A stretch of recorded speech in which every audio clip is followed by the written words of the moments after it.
तो हमारा टॉपिक था, क्या बोलते हैं, सरफेस टेंशन और कैपिलरिटी, है ना। तो चलिए ठीक है। तो बेटा हमारा टॉपिक था सरफेस टेंशन और कैपिलरिटी ना। सरफेस टेंशन क्या होता है, मैंने अच्छा वेटिंग और नॉन वेटिंग का आपको कॉन्सेप्ट बता दिया था। कैपिलरिटी तभी समझ आएगा। सरफेस टेंशन का कारण क्या है। इंडियन राइटर लिखता है कोहेसिव फोर्स, तो इंडियन पेपर बनाने वाला भी कोहेसिव फोर्स लिखेगा, वो कहीं बाहर से नहीं पढ़ा हुआ है, लेकिन उसका सही रीजन क्या है, नेट कोहेसिव फोर्स है। ठीक है। अच्छा दूसरी बात ये, टेम्परेचर बढ़ाने से सरफेस टेंशन पे क्या फर्क पड़ता है। टेम्परेचर बढ़ाने से सरफेस टेंशन घटता है क्योंकि कोहेजन घटता है। अच्छा सरफेस टेंशन क्या होता है, सरफेस टेंशन होता है force, tensile force per unit length. तो टेंसाइल फोर्स क्या होगा, सिग्मा इंटू एल।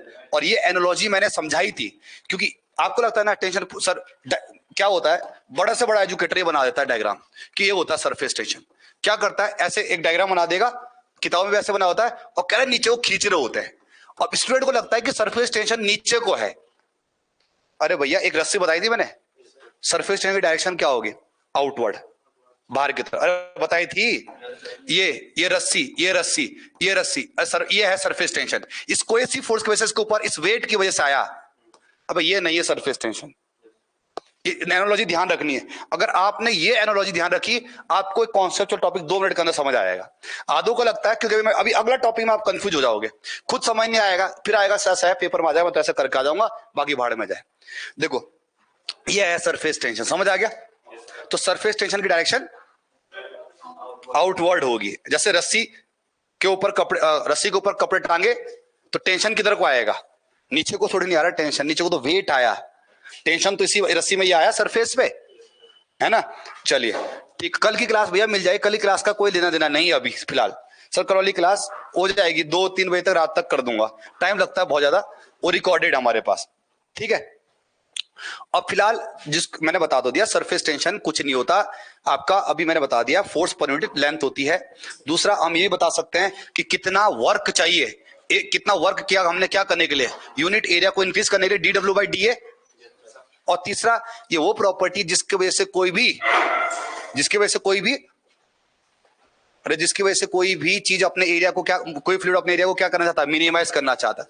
मच्छर तैर जाता पानी के ऊपर, सरफेस टेंशन, वो भी तभी तैर पाता है जब उसकी टांगे लंबी होती है, लंबी होती दिखाई दा, अब है ना बोलो, तब उसके ऊपर टेंसाइल फोर्स क्या लगेगा, अरे ज्यादा लगेगा ना, छोटी टांगे होगी वो भी डूब जाएगा।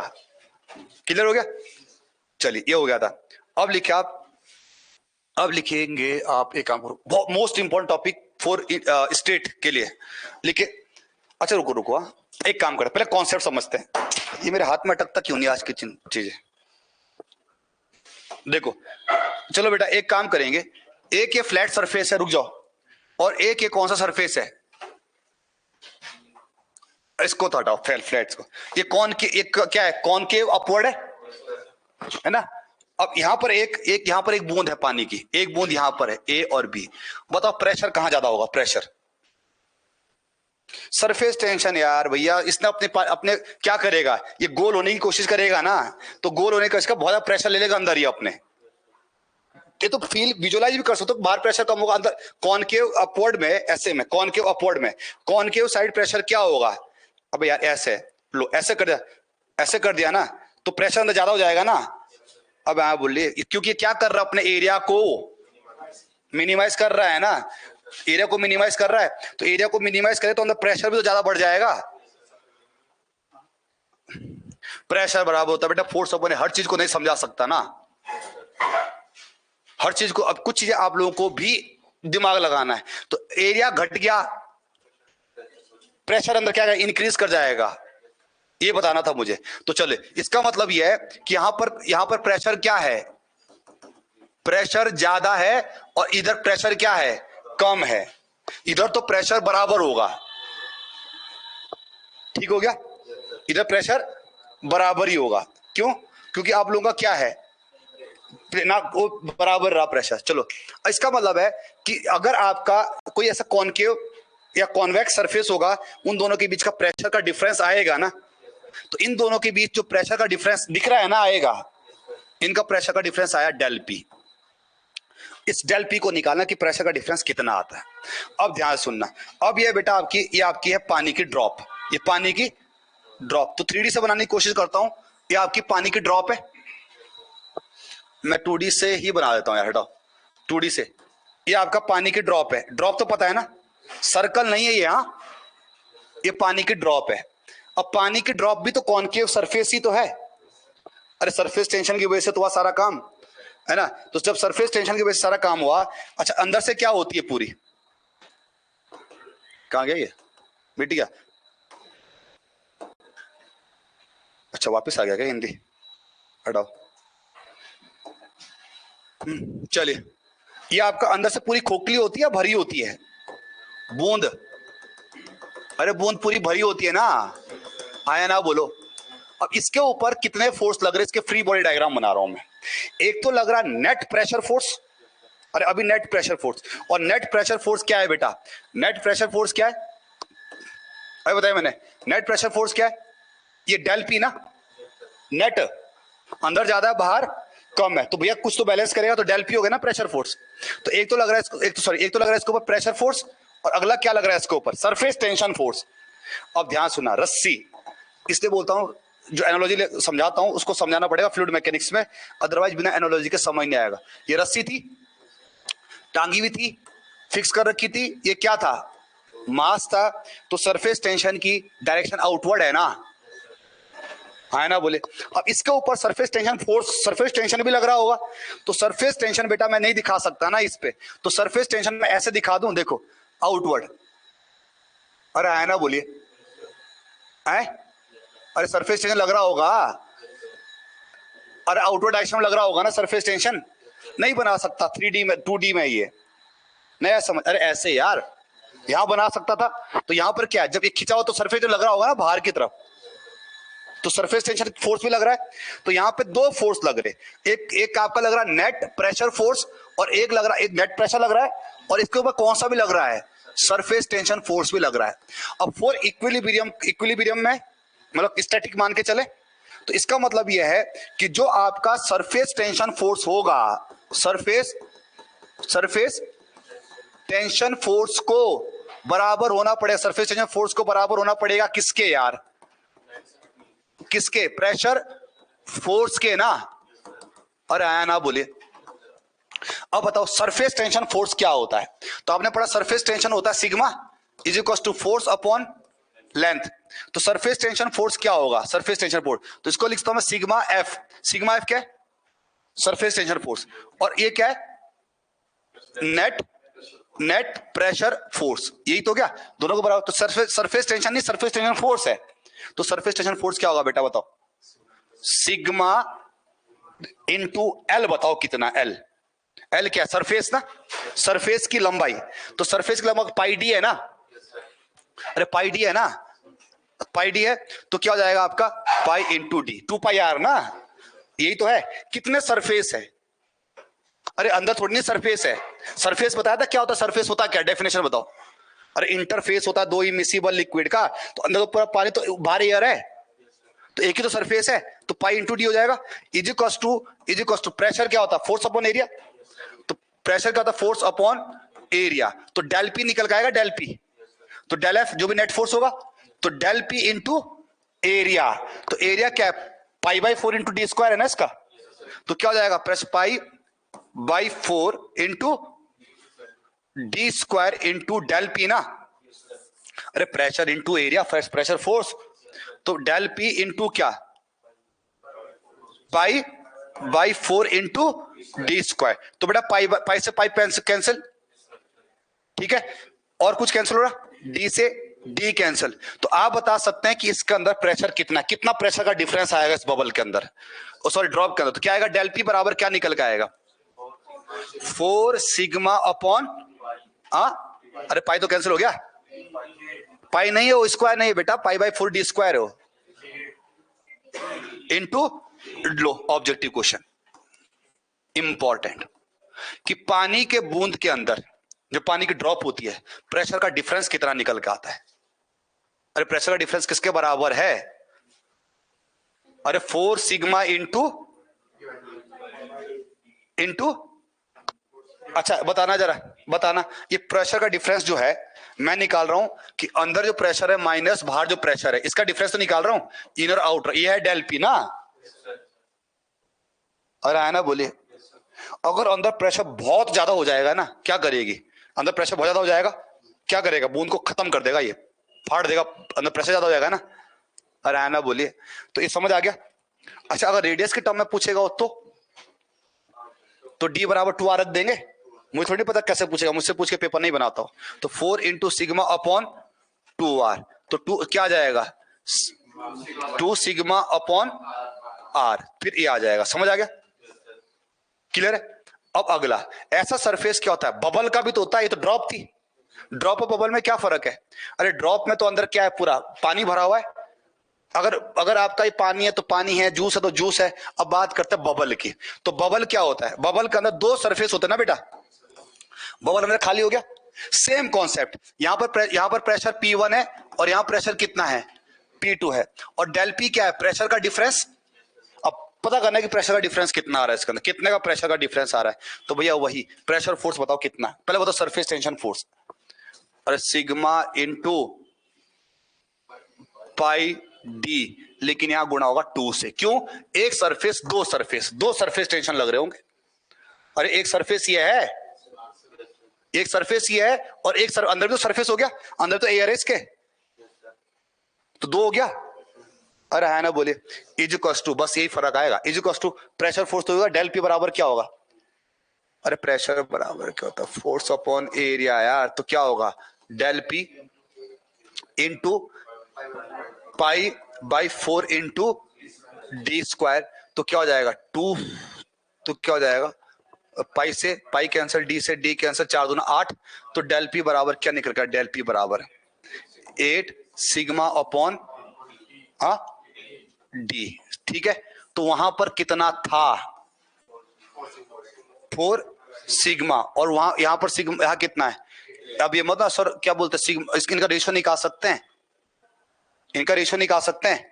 नहीं निकाल सकते। बोले क्यों? क्योंकि यहां पर आपका सिग्मा किसका है? ये किसका है? तो ये मतलब सिग्मा से सिग्मा कैंसिल होता है ऐसे। सर अगर दोनों का रेशियो निकालूं, ऐसे भी आते हैं कि सर रेशियो निकाल दिखाना, तो ये आपका उधर कितना आता? 4 sigma upon D divide by 8 sigma upon D. तो डी से सिग्मा कैंसिल, डी से डी कैंसिल, 2/1/2। अरे नहीं भैया, वो सरफेस टेंशन किसका था? वो पानी और किसका था? एयर का। और ये सरफेस टेंशन किसका है? ये बबल का। और किसका है? एयर का। दोनों सरफेस अलग है, इसलिए नहीं कटेंगे एक साथ। तो इसका मतलब ये नहीं कि जो सरफेस, ये किसका है? ये बबल और एयर का है। बताया था ना कि बाइंडिंग फ्लूइड की प्रॉपर्टी है। तो ये सेम सिग्मा नहीं है, अलग अलग है। पानी के लिए और वो एयर के लिए, पानी के लिए और एयर के लिए सिग्मा की वैल्यू कितनी होती है? 0.073 न्यूटन पर मीटर होता है eight the rate 20 degree Celsius. अब 20 डिग्री सेल्सियस क्यों लिखा रहा हूं मैं? अरे क्योंकि टेम्परेचर के ऊपर डिपेंड करता है ये। तो हम स्टैंडर्ड कितना मान लिया हमने? 20 डिग्री पर बोल दिया। समझ आ गया? अब अगला आता है जेट का। अब जेट क्या होता है पहले इसको लिख लो। तो लिखिए, समझ आ गया? तो हम सरफेस टेंशन की मदद से ये भी बता सकते हैं, सरफेस टेंशन की मदद से ये भी बता सकते हैं कि आपका प्रेशर का डिफरेंस कितना निकल के आ रहा है। समझ आ गया? क्लियर है? समझ आ गया भैया? सर कैपिलरिटी भी हो गया क्या? नहीं हुआ बेटा कैपिलरिटी अभी। कैपिलरिटी अब होना है। तो लिखिए सबसे पहले प्रेशर, कहां गया यार? Pressure difference, pressure difference. इसका प्रॉपर डायग्राम बनाऊं क्या? काट के दिखाना है क्या? अरे प्रेशर डिफरेंस को भी दिखाना है क्या? अब बेटा ऐसे तो नहीं दिखाना, जो सेमेस्टर को स्टैंड होता है ऐसे तो उनको दिखाना पड़ता है। ये लो, इसको काटा मैंने ना बेटा, इसको काटा। अरे बबल दिख रहा है? ये देखो, ये बाहर को क्या लग रहा है? ये क्या लग रहा है? एक प्रेशर ये लग रहा है पीला वाला बाहर को, और बाहर से भी लग रहा होगा ना। अरे आया ना, बोलो। समझ आ गया? तो ये क्या है? डेल, ये हो डेल पी। समझ आ गया? और सरफेस टेंशन तो लग ही रहा होगा, है ना? चलो तो लिखिए। तो जहां जहां सरफेस के मॉलिक्यूल है, जहां सरफेस मॉलिक्यूल हो, क्या करेंगे? खिंचाव महसूस कर रहे होंगे ना। अब आया ना, बोलो। रस्सी वाला एग्जांपल दिया था मैंने। तो pressure difference inside the bubble कितना होता है, और अगर किसके टर्म में पूछेगा हो तो घबराना मत। तो मैंने डाया के टर्म में समझाया है, और एग्जाम में हो सकता है किसके टर्म में पूछ जाए, और बहुत इंपॉर्टेंट है, बहुत इंपॉर्टेंट है। ठीक है, लिखो इसको फटाफट।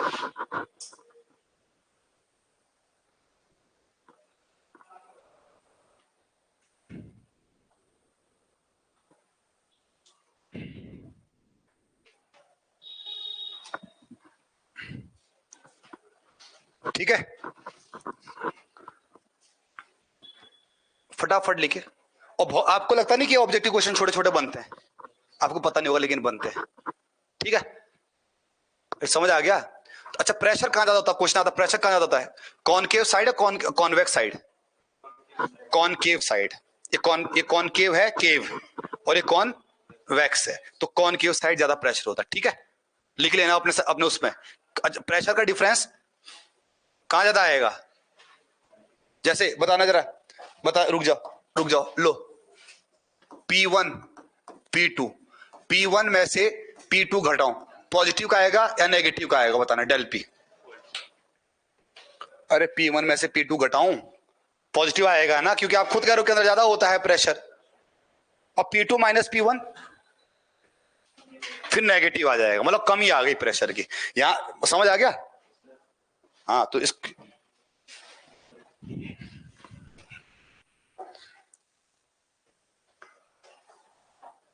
इसीलिए टायर होता, टायर तो टायर के अंदर बहुत प्रेशर होता है ना।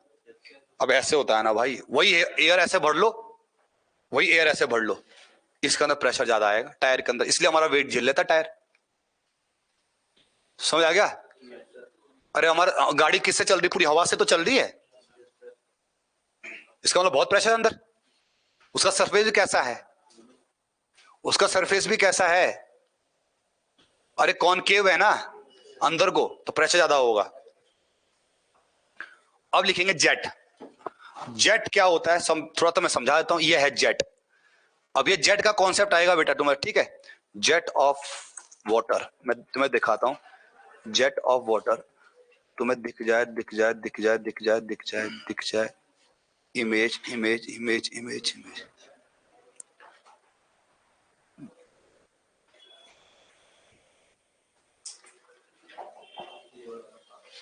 चलो ये देखो, ये आपने हर जगह देखा होगा, रुक जाओ पहले देख लो। अगला है जेट में। पहला पहला किसमें देखा आपने, ड्रॉप में, फिर किसमें देखा, बबल में। बबल और ड्रॉप में तो फर्क होगा, पता है? बबल में अंदर भी फ्री सरफेस होगा, अंदर भी सरफेस होगा, और बाहर। ये देख रहे हो, ये जेट निकल रहा पानी का बाहर, इसको जेट बोलते हैं। और जेट तो आप लोगों ने आजकल हर जगह यूज हो रहा है भैया। आप नल खोलते हो, पानी का एक जेट निकल रहा होता है, समझ आ गया? फॉसेट होता है टॉयलेट्स वगैरह में, इंग्लिश टॉयलेट में फॉसेट होता है, फॉसेट में जेट होता है, बोलते हैं जेट लगा दो, जेट होता है। तो ये आपका जेट है, समझ आ गया? अब ये जेट दिख रहा है आपको, इसके अंदर ही मुझे प्रेशर का क्या निकालना है, डिफरेंस निकालना है, क्योंकि बाहर भी सरफेस आ रहा है, इसका मतलब इसके ऊपर क्या लग रहा होगा, सरफेस टेंशन लग रहा होगा। अरे आया ना, बोलो। अब इसका मुझे प्रेशर डिफरेंस निकालना है, तो जेट, ये जेट समझ आ गया बेटा, है कि नहीं आया? तो देखो अब क्या है, जेट ऐसा है, ये जेट। अब वैसे जेट तो मैं नहीं दिखाऊंगा, मैं तो एजम्पशन के साथ पढ़ूंगा कि जेट है वो ऐसा होता होगा, ये जेट ऐसे होता होगा, सिलेंड्रिकल। अबे आया ना, बोलिए, यही तो है जेट, जेट ऑफ वाटर। अब अभी थोड़ी देर पहले, बल्कि अभी क्या बोलते हैं, उसमें भी यही चल रहा था, किस में, क्या बोलते हैं, कोइंसिडेंस ये है कि सेम चीज अभी आपकी कहां भी चल रही थी, स्टील में। अब क्या है, इसके ऊपर देखो, फिर अब इसके अंदर, अंदर का जो प्रेशर है और बाहर का प्रेशर, कोई डिफरेंस होगा? अरे आया ना, बोलिए। तो डेल पी क्या है, डेल पी आपका प्रेशर का डिफरेंस। अब इसको मैंने क्या किया, बोतल है, बोतल दो, बोतल, ये है जेट, सेम ऐसा होता है जेट, पानी का जेट ऐसे बाहर निकल रहा होता है। अब क्या हुआ, देखो इसके ऊपर मुझे लिखना है। तो अभी अभी कॉन्सेप्ट आया था प्रोजेक्टेड एरिया का ना। अब बहुत ज्यादा प्रोजेक्टेड एरिया का जो कॉन्सेप्ट आपको सीखने को मिलेगा, वो सीखने को मिलेगा आपको प्रेशर में ही। जब मैं देखूंगा कि प्रेशर फोर्स निकालूंगा डैम के गेट के ऊपर, मैं प्रेशर फोर्स निकालूंगा, आप लोगों का गेट वगैरह पढ़े थे हमने, तो उसके ऊपर प्रेशर फोर्स निकालता हूं, वहां पे कॉन्सेप्ट आएगा प्रोजेक्टेड एरिया। अब प्रोजेक्टेड एरिया क्यों लेते हो, बात की बात है। तो इसका जो प्रोजेक्टेड एरिया होगा बेटा, आपको लगता है कि इसका जो प्रोजेक्टेड एरिया होगा ऐसे होगा। अब इस फिलहाल प्रोजेक्टेड एरिया ध्यान में रखना है, इसका प्रोजेक्टेड एरिया कुछ इस तरीके का होगा ना, रेक्टेंगुलर होगा ना प्रोजेक्टेड एरिया। इसकी जो लेंथ है जेड की वो मान लो एल है, और इसकी जो आपकी डी है ये क्या आपका डी। समझ आ गया? और आया ना बोले, लेकिन क्या होगा कंपेयर टू लेंथ जेट की, जेट दिख रहा है ना, जेट दिखा भी, कंपेयर टू लेंथ, लेंथ बहुत ज्यादा होती है किससे, तो इसको मैं क्या कर दूंगा, नेगलेक्ट कर दूंगा। समझ आ गया? एल एल ये भी है। और आया ना बोले, इसके ऊपर सरफेस टेंशन फोर्स लग रहा होगा, सरफेस, आया ना बोले। अब बेटा बताओ सरफेस टेंशन कितना लग रहा होगा, बताओ सरफेस टेंशन होता है क्या, surface tension force sigma L, L कितना है 2L, बिल्कुल सही, एल और ये है ना सरफेस पूरा, तो कितना हो गया 2L is equal to pressure, अरे फोर्स इंटू एरिया, तो प्रेशर वाला कहता force into pressure, force into area, तो प्रेशर मतलब डेल पी है एरिया, अरे यार एल इंटू डी ना। अब यहां मत करना नेगलेक्ट, यहां मत करना नेगलेक्ट, नहीं तो नेगलेक्ट कर दिया भैया, बता रखा 1000 बार, जोड़ और घटाओ में होता है नेगलेक्ट, डिवाइड में नहीं होता नेगलेक्ट और गुणा में। अरे 2L के सामने, 2L के सामने डी जोड़ूंगा बहुत कम फर्क पड़ेगा, लेकिन 2L के सामने अगर मैं 0.005 से गुणा करूंगा बहुत छोटा बना देगा वो। तो बता रखा नेगलेक्ट सिर्फ कहां होता है, जोड़ और घटाओ में, गुणा और भाग में नहीं होता नेगलेक्ट चीजें। तो क्या हो जाएगा डेल पी इंटू एरिया कितना है project area L into D. अब ये मत पूछना प्रोजेक्ट एरिया क्या होता है, अपने आप बताऊंगा 1 घंटा जहां बताना होगा, आने वाला है बस, फ्लूइड स्टैटिक्स शुरू होने वाला है अब इसके बाद। तो यहां पर डेल पी कितना निकल जाएगा, डेल पी एल से L cancel, 2 sigma by D. तो क्या हुआ बताओ, इसका मतलब है कि इसके अंदर प्रेशर का डिफरेंस बिल्कुल आधा निकल के आ रहा, जो किसका निकल के आ रहा था, बबल के अंदर ना पानी का एक जेट है, और आधा निकल के आ रहा ना, देखो। हाँ अब सिग्मा सिग्मा कैंसिल कर सकते हैं, अगर बबल भी किसका है, सॉरी अगर क्या बोलते हैं, अगर ड्रॉप भी वाटर की है और जेट भी वाटर का है, तो surface tension sigma sigma cancel हो जाएगा।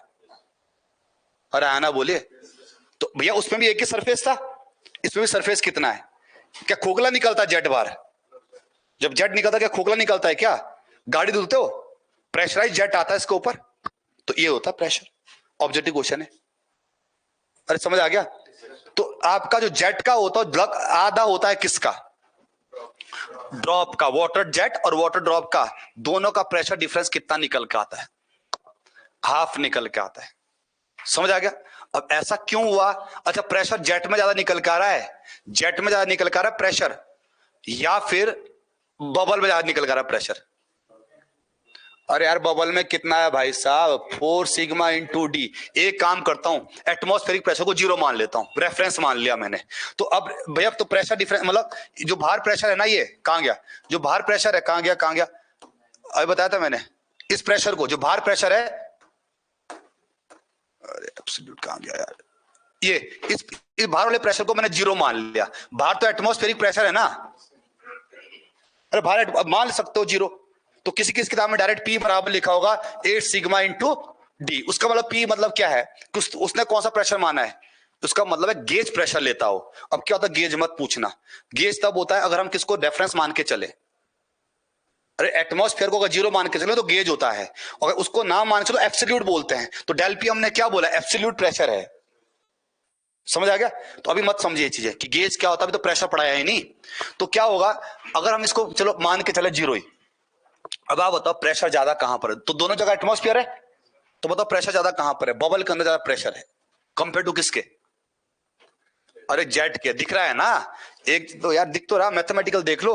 अब ऐसा क्यों, ऐसा क्यों कि जेट के अंदर प्रेशर कम है, जेट के अंदर प्रेशर कम है, और जेट के अंदर प्रेशर कम है, ये जेट है इसका प्रेशर इतना है, तो मैं डेल पी मैं किसको 0 मान लेता हूं, अरे किसको 0 मान लूं, एटमॉस्फेयर बाहर वाले को, तो यहां पर ये तो पी निकल के आएगा फिर पी, तो यहां पर प्रेशर कितना है पी, यहां पर 2 सिग्मा डी, यहां पर 4 सिग्मा डी, कहां पर प्रेशर ज्यादा है, मतलब बबल में या ड्रॉप में, सॉरी बबल में या जेट में, बबल नहीं ड्रॉप, हाँ ड्रॉप, पानी की ड्रॉप होती, पानी की बबल नहीं होता। बबल किसका होता? सोप का ना, साबुन का बबल होता है। अब आप बताओ कहां पर ज्यादा, चलो ऑनलाइन वाले बताएंगे कि कहां पर है। अरे ड्रॉप में ज्यादा है, क्यों? Conservation of energy, conservation of energy. क्योंकि भैया जब इस जेट से, ये जेट, जब ये जेट है, ये पानी है, पाइप आया, पाइप के आगे हमने क्या कर रखा ताकि इसका जेट बाहर निकले, यहां पे एक फॉसेट लगा रखा है। इसको क्या बोलते हैं? इसको बोलते हैं नोजल, इसको नोजल बोलते हैं। आएंगे आगे जब हम टरबाइन पढ़ेंगे तो नोजल का कॉन्सेप्ट आएगा। नोजल काम ही ये कर रहा होता है। तो यहां पर प्रेशर ज्यादा था, यहां पर प्रेशर है, और भैया यहां पर प्रेशर, जैसी भाई साहब एनर्जी तो कंजर्व होती है। जो एनर्जी यहां पर है वही एनर्जी जब बाहर निकलेगा इस नोजल से सेम रहेगी। और ये जेट निकल गया बाहर, ये निकल गया पानी, ये जेट निकल गया बाहर, बाहर निकल गया जेट। तो भैया एक बात बताओ, जब ये बाहर निकला ये तो खूब दौड़ के आ रहा है, इसका मतलब तो कौन सी एनर्जी ज्यादा हो गई? काइनेटिक। अरे आया ना, बोलो काइनेटिक एनर्जी ज्यादा हो गई। तो कहां से इसका काइनेटिक एनर्जी? अरे मतलब प्रेशर कन्वर्ट हो गया किसके अंदर, इसलिए कम हो गया प्रेशर। समझ आ गया? अरे समझ आ गया, क्योंकि कौन सी एनर्जी, अब एक कंजर्व है ना, कहां से आगे, अभी तो दौड़ नहीं रहा था, इसके अंदर तो बड़ा मर मर के आ रहा था फ्लूइड। जैसे मैंने क्या लगा दिया यहां पर, अब क्या, अब इसके बाद कहां से आ गई भैया एनर्जी? मैंने थोड़ी नहीं दी, मैं तो नोजल लगा दिया। नोजल के पास कोई एनर्जी है? नोजल ने बस एरिया कम कर दिया। तो भैया काइनेटिक एनर्जी कहां से आ गई इसके पास? और इसका मतलब जो प्रेशर था, यहाँ प्रेशर किस में कन्वर्ट हो गया, इसका मतलब प्रेशर एनर्जी कम हो गई यहां पर। समझ आ गया? क्लियर हो गई?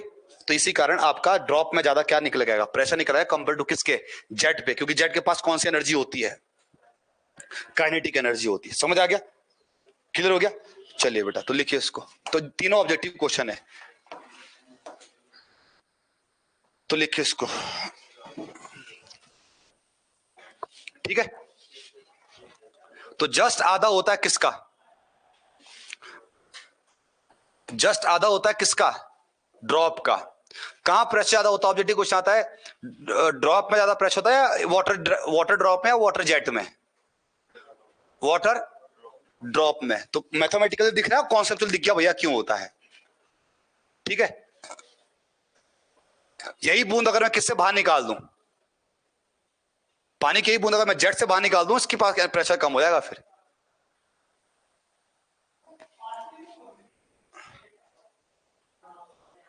हो गया?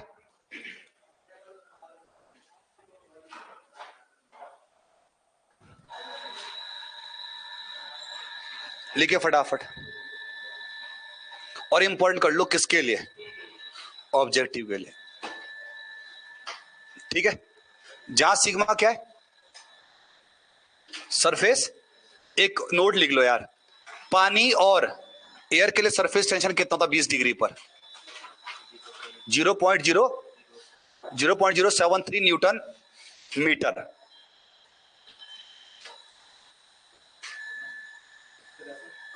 नोट लिखिए, the surface tension for water and air interface, water and air interface is 0.073 newton metre at the rate 20 degree Celsius. कितने पे होता है ये? हाँ, 20 डिग्री पे होता है ये, 20 डिग्री पे 0.073 लिख दिया, 0.073 degree Celsius. Sir water and drop का फॉर्मूला क्या था? सर वाटर एंड, अरे वाटर एंड ड्रॉप का मतलब क्या है? वाटर एंड, वाटर की तो ड्रॉप होती है, बताया था मैंने, है 4 सिग्मा इंटू डी तो बताया। अरे 4 इंटू सिग्मा डी बता तो रखा। ठीक है, क्लियर हो गया? अब लिखिए बेटा कैपिलरिटी। लास्ट प्रॉपर्टी हमारी फ्लूइड की कौन सी है? कैपिलरिटी। तो आधा घंटे में देखते खत्म होता, नहीं तो कल फॉर्मूला बचेगा फिर। कैपिलरिटी, तो कैपिलरिटी क्या होता है? प्लस कैपिलरिटी क्या है इसको समझते हैं।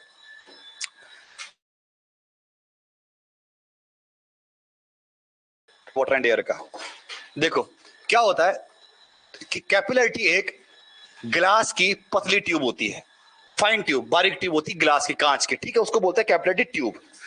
अब ध्यान से सुनो, अब ये कैपिलरिटी ट्यूब के अंदर ये आपका एक फ्लूइड है, इसका लेवल आपका इसके अंदर ये है, ये है, ठीक है। दूसरा फ्लूइड आपका ये है, ये देखो बेटा, यहां सुन लो, दूसरा फ्लूइड आपका ये है, इसको दिखाता हूं मैं व्हाइट से, ठीक हो गया, कोई दिक्कत? अब इसके अंदर क्या होता है कि कैपिलरिटी एक कुछ नहीं है, कैपिलरिटी एक्शन पढ़ना हमने, कैपिलरिटी नहीं पढ़ना, कैपिलरिटी एक्शन पढ़ना है। अब इसके अंदर मैंने ट्यूब डाली, गिलास की ट्यूब, फाइन ट्यूब। अब कितनी फाइन हो मैं नोट में दे दूंगा कि इतनी फाइन होनी चाहिए, तब ये कैपिलरिटी का एक्शन मिलेगा आपको। अब इसके अंदर आपने, मैं कैपिलरिटी ट्यूब को बड़ी दिखा रहा हूं मैग्नीफाई करके, तो ये कैपिलरिटी की ट्यूब डाली आपने इसके अंदर, ठीक है, ट्यूब। अब ये मैंने मैग्नीफाई करके दिखाई, ठीक है, क्योंकि गिच पिच ना हो जाए। अब जैसे मैं कैपिलरिटी की ट्यूब इसके अंदर डालता हूं, इस ट्यूब के अंदर इस पानी का राइज भी हो सकता, इस लिक्विड का राइज भी हो सकता है और इसका फॉल भी हो सकता है। जैसे एग्जांपल, अब ये लिक्विड है, इसके अंदर इसका क्या कर गया, लेवल यहां तक था, जैसे मैंने ट्यूब डाली इसके अंदर, लेवल क्या कर गया, सरफेस से भी ऊपर चला गया, ये लेवल चला गया, ये तो यहां पर लेवल क्या कर गया, राइज कर गया ट्यूब के अंदर, इसको बोलते हैं कैपिलरिटी का राइज होना। क्या बोलते हैं इसका? अब यहां पर भी मैंने ट्यूब डाली, मैं मैग्नीफाई करके दिखा रहा हूं, लेकिन यहां पर पानी का लेवल यहां पर था, लेकिन आपका इसका अंदर फ्लूइड का लेवल आया ना बेटा, ये फ्लूइड का लेवल आया इसमें, ये इसका मतलब किसके अंदर कैपिलरिटी का क्या हो गया, इसका मतलब कैपिलरिटी का क्या हो गया, फॉल हो गया। फॉल यही है कैपिलरिटी का राइज और फॉल। हेलो, वहीं रखा हुआ है ऑफिस में, ऑफिस में देखो क्या हुआ कि यहाँ पर कैपिलरिटी का क्या हुआ, फॉल हो गया, हाँ ना, बोलिए। और यहाँ कैपिलरिटी का क्या हुआ, राइज हुआ। इसी एक्शन को बोलते हैं कैपिलरिटी एक्शन। और ये जगह जगह मिलेगा आपको, बिल्डिंग में डैम्पनेस आती है, कैपिलरिटी की वजह से आती है, ठीक है। डैम्पनेस का एक कारण क्या हो सकता है, डैम्पनेस का एक कारण कैपिलरिटी भी है, सॉइल में कैपिलरिटी भी होता है हमारा, ठीक है। अब ध्यान से सुनना, तो जैसे राइज वैसे ही फॉल। पहले मुझे समझाना है कि कैपिलरिटी का राइज कब होगा और कैपिलरिटी का फॉल कब होगा। तो देखो, कैपिलरिटी का राइज बेटा तब होगा जब आपका जो एडेसिव फोर्स है ना, वो डोमिनेट कर जाए किसके ऊपर, कोहेसिव फोर्स के ऊपर। मतलब एडेसिव मतलब किसका, ग्लास और कांच का, अरे ग्लास और कांच का क्या, ग्लास और कांच का जो एडेसिव फोर्स है वो ज्यादा है ना, तभी तो अपने तरफ अट्रैक्ट कर रहा होगा ना इसको, ये ज्यादा है तब जाके राइज होगा। यहां पर जैसे पानी यहाँ पर वाटर है, यहाँ पर मरकरी ग्लास का राइज ही नहीं कर पाता, क्यों? अरे भैया यहाँ पे क्या ज्यादा होगा, एडेजन, सॉरी कोहेजन, और यहाँ क्या ज्यादा होगा, एडेजन। इसका मतलब है सरफेस टेंशन का कारण क्या था, कोहेजन, और कैपिलरिटी का कारण क्या है, दोनों ही, कोई क्या चीज भी, एडेजन भी और कोहेजन। अगर एडेजन ज्यादा होगा तो कैपिलरिटी का राइज करेगा, अगर कोहेजन ज्यादा होगा तो कैपिलरिटी फॉल कर जाएगा। तो यहां पर दोनों ही रीजन है। ऑब्जेक्टिव क्वेश्चन है, सरफेस टेंशन का कारण क्या है, कोहेजन, और कैपिलरिटी एक्शन का कारण क्या है, दोनों ही है, कोहेजन भी, या ये भी बोल सकते हैं कि आपका कैपिलरिटी का राइज या फॉल डिपेंड करता है waiting and non waiting characteristics of the fluid, कि वो वेटिंग है या नॉन वेटिंग है। तो बताना, वेटिंग बताया तो वेटिंग कब होता है, जब, कॉन्सेप्ट बता रखा, तो जब आपका एडेसिव फोर्स क्या होगा, ज्यादा होगा। नॉन वेटिंग क्या होगा, जब एडेसिव फोर्स कम होगा। समझ आ गया? अब जब इसमें कौन सा फोर्स ज्यादा है बेटा, एडेसिव फोर्स ज्यादा है कोहेजन से, यहां पर कोहेजन फोर्स ज्यादा है किससे, एडेशन। तो कैपिलरिटी राइज का कारण पूछेगा तो कारण क्या है, कैपिलरिटी राइज का पूछेगा तो एडेशन है, एडेशन है। और कैपिलरिटी फॉल का क्या है, लेकिन अगर पूछेगा नॉर्मल जनरल स्टेटमेंट कि भैया बता कैपिलरिटी एक्शन का कारण क्या है, तो बोथ है, कोहेजन भी, और अगर वो स्पेसिफिक पूछ जाए कि नहीं फॉल का बता दे, तो फॉल क्यों हो रहा है, ड्यू टू कोहेसिव फोर्स, तो कोहेजन है। समझ आएगा? अब अगर कौन सा ज्यादा है, अगर ज्यादा कौन सा है, एडेशन है, तो अभी आपको बताया था कि एंगल ऑफ कांटेक्ट क्या होता है, एंगल ऑफ कांटेक्ट बताया था पर्सकल, एंगल ऑफ कांटेक्ट। तो भैया ये एंगल ऑफ, अरे इनके दोनों के सरफेस के भी जो एंगल बन रहा है, अरे आया ना बोलिए, तो ये एंगल ऑफ कांटेक्ट दिख रहा है, ये एंगल ऑफ कांटेक्ट किससे छोटा है, 90 से छोटा है। और यहां पर एंगल ऑफ कांटेक्ट ये बनेगा, यस और नो, ये एंगल ऑफ कांटेक्ट, अब है ना बोलिए, ये होता है ना एंगल ऑफ कांटेक्ट। इन दोनों के बीच जो क्या बन रहा है आपका, थीटा बन रहा है, एंगल ऑफ कांटेक्ट है। अरे एंगल नापना आता है, टेंजेंट खींचो, एंगल नापना आता तो है, ठीक है, तो आप लोग यहाँ पर टेंजेंट खींचा मैंने, अरे 1000 बार बता दिया एंगल कैसे नापते हैं। तो यहाँ पे टेंजेंट खींचा तो एंगल बन रहा है। अब बताओ साफ साफ एंगल किससे बड़ा दिख रहा है, 90 से बड़ा दिख रहा है। और आया ना बोले, या ये भी तो बोल सकता हूं कि अगर एडेशन ज्यादा होगा, ये इसको बोलते हैं मिनिस्कस। क्या बोलते हैं? तो ये बोल सकता हूं जो मिनिस्कस होगा, ऑब्जेक्टिव क्वेश्चन है, ये मिनिस्कस आपका कॉनकेव अपवर्ड होगा। और आया ना बोलिए, और यहां कॉनकेव डाउनवर्ड होगा कैपिलरी के अंदर। ऑब्जेक्टिव क्वेश्चन आता है when adhesion is greater than cohesion, तो जो मिनिस्कस बनेगा उसका वो कैसे बनेगा? हाँ, या ये बोल लो कॉनकेव अपवर्ड, या ये बोलो कॉनकेव अपवर्ड, या ये बोलो कॉन्वेक्स डाउनवर्ड। ऑब्जेक्टिव क्वेश्चन है, समझ आ गया? और यहां पर कॉनकेव डाउनवर्ड बनेगा, समझ आ गया? और थीटा से दिख रहा है ना, थीटा 90 से बड़ा मतलब कॉनकेव क्या यार, कॉनकेव। अब मैं कॉन्सेप्चुअली भी बता सकता हूं कॉनकेव डाउनवर्ड क्यों बना, बट यार मैथमेटिकल सीख दो 2-4 चीजें।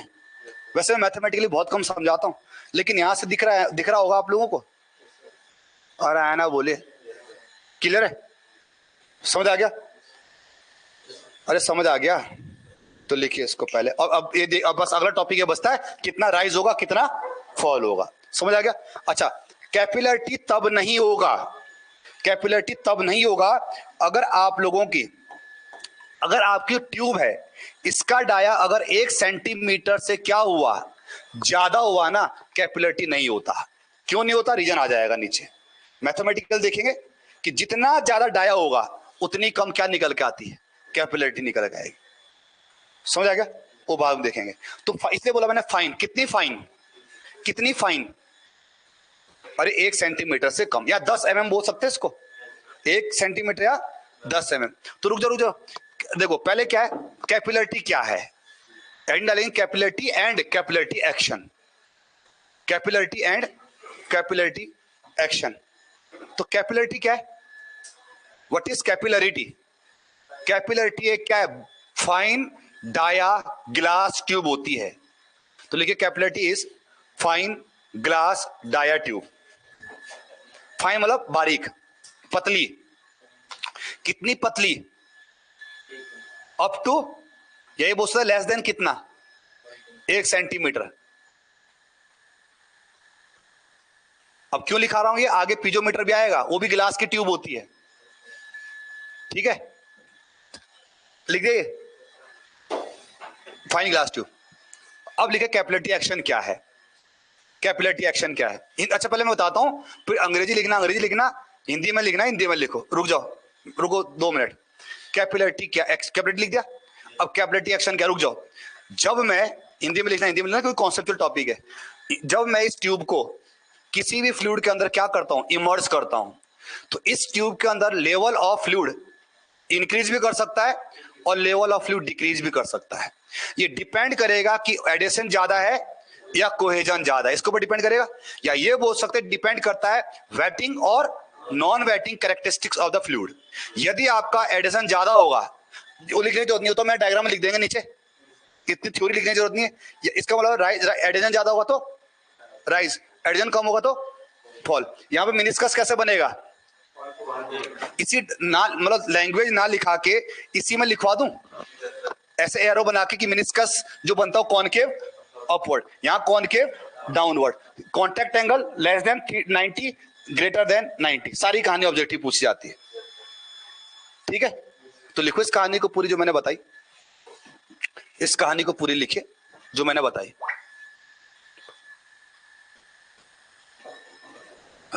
इसको लिखिए फटाफट, मैं कॉल कर रहा हूं।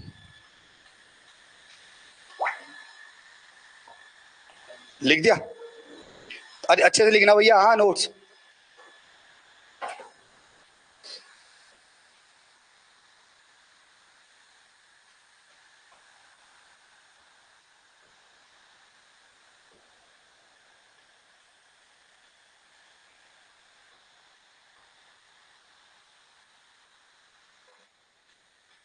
सतीश हेलो, अच्छा नीचे दे दे यार, मैं क्लास ले रहा हूँ नीचे, वही लाइब्रेरी में।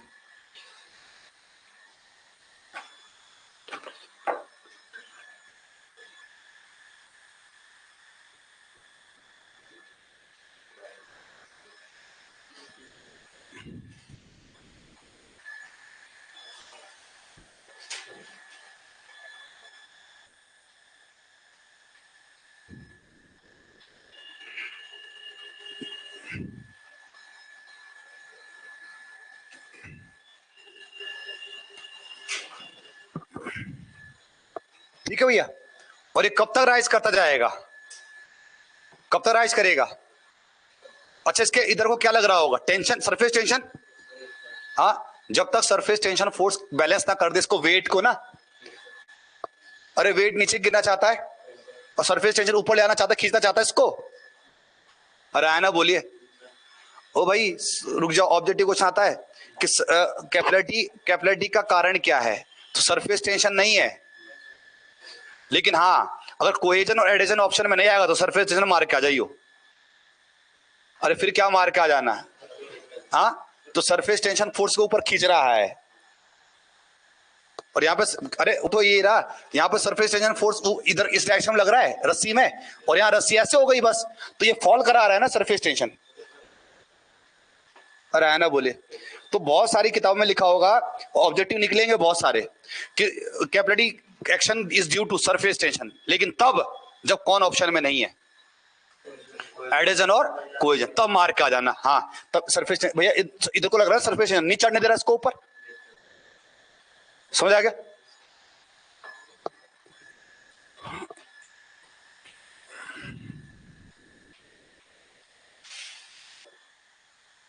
लिख लोगे इसको? क्या लिखा, ये लिख दिया कि भैया क्या इसके अंदर क्या कर सकता है, लिक्विड राइज भी कर सकता है, लिक्विड फॉल भी कर सकता है। लिक्विड राइज करना, फॉल करना डिपेंड करता है कि एडेसिव फोर्स ज्यादा या ये बोल सकते हैं कि ये डिपेंड करता है waiting and non waiting characteristics of the fluid. समझ आ गया? डायग्राम बनाओ, एक एक चीज लिखना, एक एक चीज, एक एक चीज। ये कौन सा, ये क्या लगेगा इधर, सरफेस टेंशन। अरे आया ना, रस्सी का एग्जांपल, समझ आ गया? तो लिखिए। और मिनिस्कस का, अच्छा कैपिलरिटी, रुक जाओ चलो मैं नोट में दे दूंगा, सारी जानकारी नोट्स में आ जाएगी, ठीक है, सारी जानकारी नोट्स में। और बस यही बचा कितना राइज करता है कितना फॉल करता है, वो फॉर्मूला है। मैं डेरिवेट नहीं कर रहा हूं उस फॉर्मूले को, ठीक है? अरे उस फॉर्मूले को डायरेक्ट लिखा दूं, डायरेक्ट लिखा दूंगा मैं उसको, उसको मैं डेरिवेट नहीं कर रहा हूं यार, है 2 लाइन का डेरिवेशन है, जहां मुझे लगता है कि डेरिवेशन में कॉन्सेप्ट क्लियर होते हैं वहां मैं अपना बता देता हूं। तो इसमें क्या करा, ये कैपिलरिटी का क्या हुआ, राइज, और ये क्या किया, फॉल किया।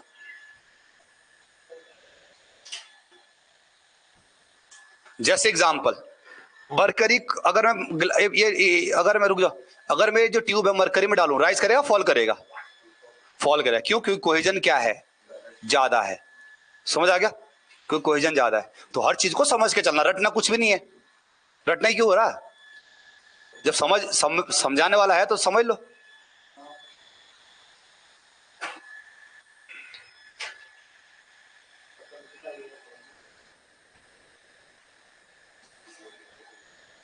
आ गया भैया समझ? लिखिए, डायग्राम बना दिया। तो पहले वाले में क्या है, पहले वाले में क्या है, लिखो कहानी इसके नीचे। पहले वाले में क्या है, एडेजन ज्यादा है किससे, कोहेजन से। दूसरा वाले में क्या है, कोहेजन ज्यादा है किससे, एडेजन से। इसका मतलब कैपिलरिटी राइज का कारण क्या है, एडेजन। कैपिलरिटी फॉल का कारण क्या है, कोहेजन है। समझ आ गया? और अगर पूछेगा general statement, capillarity action is due to, दोनों की वजह से होता है, ठीक है? और जबकि सरफेस टेंशन किसकी वजह से होता है, वो सब कोहेजन की वजह से होता है। समझ आ गया? क्लियर है?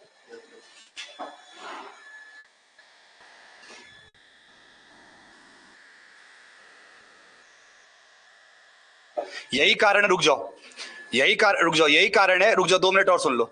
यही कारण है कि सर्दियों में डैम्पनेस आती है घरों में।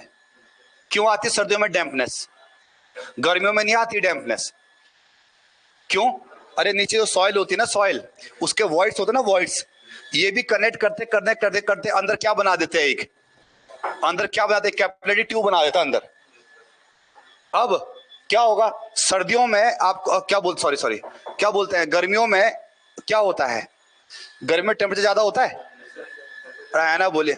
गर्मी में टेम्परेचर ज्यादा होता है, तो अगर गर्मी में टेम्परेचर ज्यादा होगा, जैसे अभी यहाँ बरसात सर्दियों में तो बहुत, सर्दियों में बरसात भी सर्दियों में भी हुई और कब भी हुई इस बरसात, गर्मी में हुई। अब नीचे हमारा पानी चला गया फाउंडेशन के नीचे। अब आप बताओ कि बरसात कब होती है? जुलाई अगस्त सितंबर, जुलाई अगस्त सितंबर ये चलती है। नवंबर दिसंबर जनवरी में हमारे यहाँ ठंड आ जाती है। अब आप बताओ डैम्पनेस कब आएगी आपकी दीवारों में नीचे से? अरे जब टेम्परेचर ज्यादा होगा, कम होगा भैया। यहाँ पर क्या है, कारण क्या है? अगर कोहेजन ज्यादा हो जाएगा ना, कोहेजन तो नहीं होता है, लेकिन टेम्परेचर बढ़ाने से कोहेजन घटता है, घट जाएगा मतलब। और टेम्परेचर बढ़ाने से क्या होगा, होता है, टेम्परेचर बढ़ाने से कोहेजन क्या हो जाएगा? अब बताओ जून जुलाई में टेम्परेचर ज्यादा होता है इंडिया में, या जनवरी फरवरी में ज्यादा टेम्परेचर होता है इंडिया में? जून जुलाई में क्या होता है? जून जुलाई में टेम्परेचर ज्यादा होता है, कम होता है? जून जुलाई में गर्मी ज्यादा होती है या दिसंबर जनवरी में होती है? तो अब आप बताओ डैम्पनेस कब ज्यादा आएगी? अभी होना सर बरसात होती है वहां, अगर दोनों फाउंडेशन के नीचे दोनों जगह पर पानी सेम है।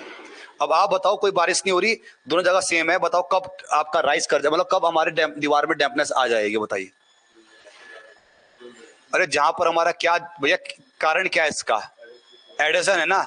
इसका मतलब क्या, सर्दियों में क्या होगा, एडिशन ज्यादा हो जाएगा, कोहेजन ज्यादा हो जाएगा? कोहेजन ज्यादा हो जाएगा। इसका मतलब है कि बरसात के टाइम पे हमें क्या मिलेगा ही मिलेगा। एक तो पानी ज्यादा नीचे होता है, एक तो पानी भी ज्यादा होता है, और दूसरा क्या भी होता है? अरे जून जुलाई में टेम्परेचर क्या होता है, तो क्या होगा, ज्यादा होगा तो कोहेजन क्या हो जाएगा, टूट जाएगा, राइज कर जाएगा, डैम्पनेस आ जाती है। इसलिए देखना कि बरसात में अगर आपने अच्छी सॉइल, बेकार सॉइल यूज कर रखी तो डैम्पनेस आएगी आएगी। समझ आ गया? गर्मी में नहीं आती डैम्पनेस, देखा होगा ना आपने।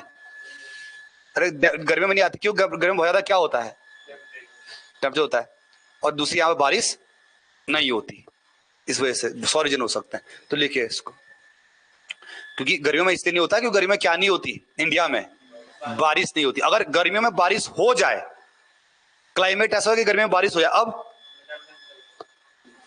अब इंडिया में अगर क्लाइमेट ऐसा होता, यहां नहीं ऐसा, गर्मियों में अगर क्या हो जाए बहुत ज्यादा बारिश, अब क्या हो जाएगा, अब डैम्पनेस आ जाएगी, फेवरेबल कंडीशन हो जाएगी।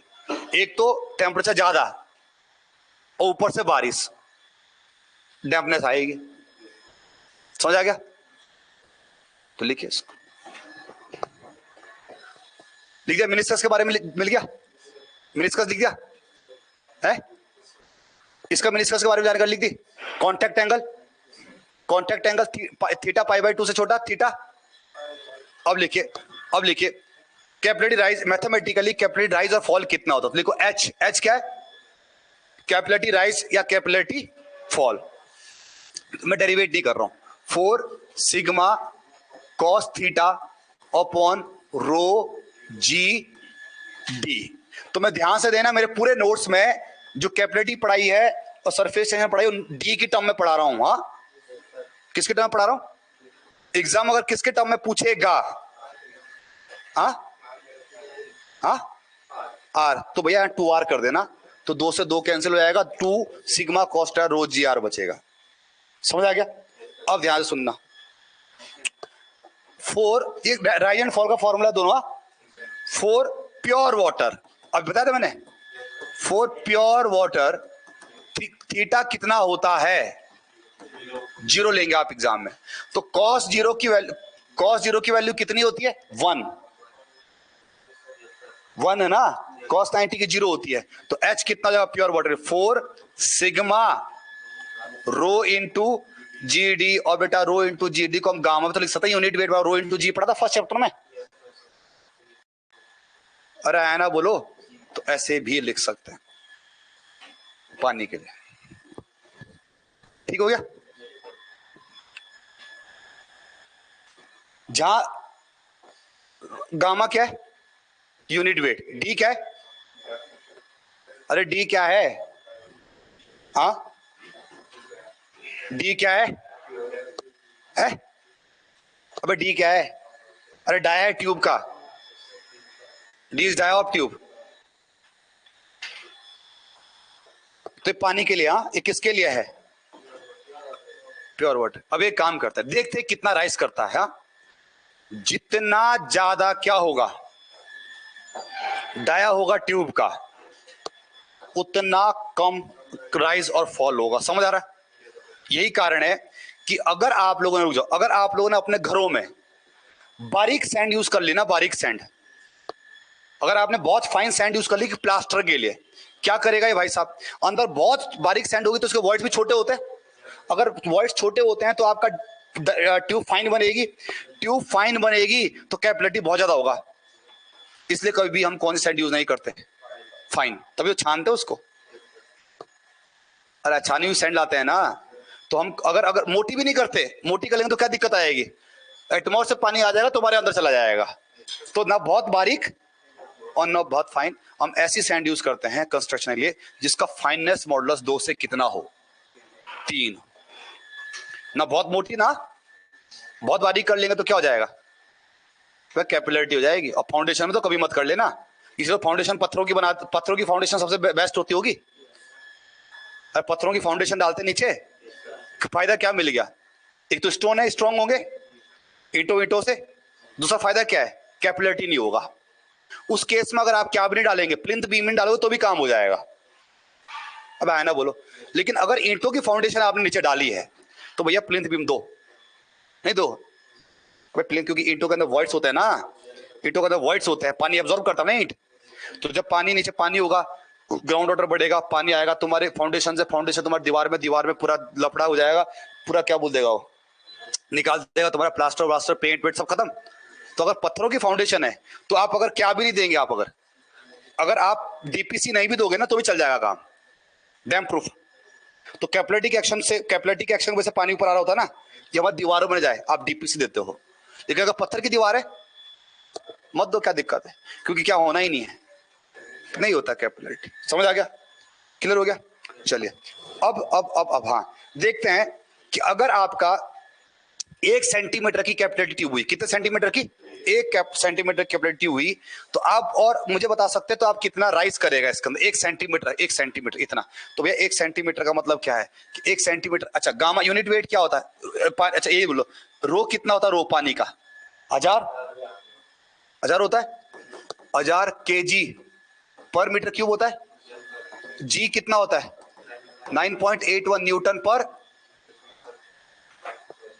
सॉरी न्यूटन कह रहा हूं मैं, जी की वैल्यू क्या, 9 मीटर, जी की वैल्यू, ठीक है। डी कितना माना, 1 सेंटीमीटर, 1 सेंटीमीटर को मीटर बदल सकते हो, 0.01। और अभी बताया था मैंने पानी का, सॉरी पानी का सरफेस टेंशन कितना था एयर के साथ, 0.073 न्यूटन मीटर। अभी मतलब सब पानी की तो 1000 क्यों ले रहे हो आप, अरे यार लिक्विड की डेंसिटी पे बहुत ज्यादा फर्क नहीं पड़ता, टेम्परेचर बढ़ाने के साथ पड़ा तो रखा, तो 1000 ही ले लो। तो आप बता सकते हो कितना राइज करेगा अगर 1 सेंटीमीटर की ट्यूब हुई तो, अरे बता सकते हो। और ये भी दिख रहा है कि जितना ज्यादा डाया, जितना कम डाया होगा उतना ज्यादा उधर का क्या होगा, राइज होगा। समझ आ गया? इसलिए बारीक सैंड में डैम्पनेस ज्यादा मिलेगी कंपेयर टू किसके, कोर्स सैंड के। तो लिख लो इसको, बोलो सर कुछ। अच्छा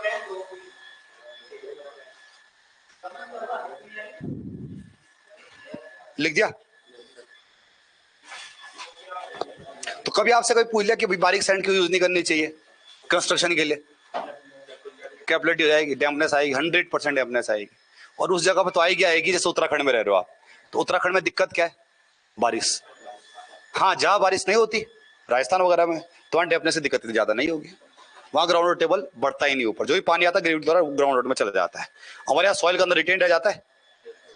तो यहाँ होगा, अब जैसे यहाँ है विकास नगर, कहीं भी चले जाओ, तो आप जहां पर आज मकान बन रहा है लोगों का, वहां पहले खेती हुआ करती थी, अरे खेती तो हुआ करती थी, इसका मतलब तो ग्राउंड वाटर टेबल बहुत ऊपर है, अरे 60 मीटर पे मिल जाएगा ग्राउंड वाटर टेबल, 60 मीटर पे ही। तो मतलब ग्राउंड वाटर टेबल जब बढ़ेगा ना तो आपका 100% क्या आएगी, डैम्पनेस आएगी। समझ आ गया? तो क्लियर है, हो गया खत्म, प्रॉपर्टी ऑफ फ्लूइड खत्म। समझ आ गया? अब पढ़ेंगे हम fluid static. 2.97 mm due to high moisture content in water, due to high moisture content in winter. हाँ जो भी है, समझ आ गया? तो खत्म हो गया हमारा फ्लूइड की सारी प्रॉपर्टी हो गई भैया खत्म। बल्क मॉडुलस हो गया, सरफेस टेंशन हो गया, कैपिलरिटी हो गया, और क्या है, हो गया सब। डेंसिटी वेंसिटी तो पढ़ी है हमने, है ना। सारे प्रॉपर्टी हो गई कवर। अब जितनी भी प्रॉपर्टी हैं